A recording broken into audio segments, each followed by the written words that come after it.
What's up guys? So today ang dental implant ay 5 minutes na lang ang paggawa.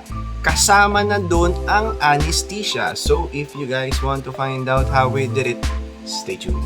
So guys, ito nga pala ang case natin ngayon. So dalawa lang ang lalagay nating implant. So ang una natin gagawin ay isi-CBCT natin ang pasyente and then paplanuhin natin lahat ang kanyang implant sa computer.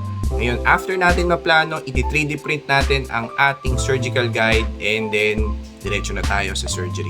Guys, ang surgery natin ngayon, ilalagay lang natin itong surgical guide and then butas-butas, implant. Tapos na mga kaibigan, in just 5 minutes kasama na ang anesthesia. Ganun na lang po kabilis ang mag-implant. 5 minutes na lang. Kaya today, ang implant po ay considered na minor surgery na lang.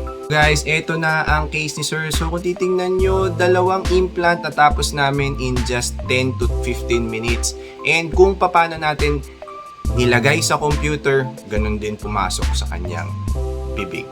So guys, para sa mga pasyente na gustong magpa 5-minute implant, i-message nyo lang kami sa aming Facebook page. So guys, thank you guys for watching my videos and goodbye.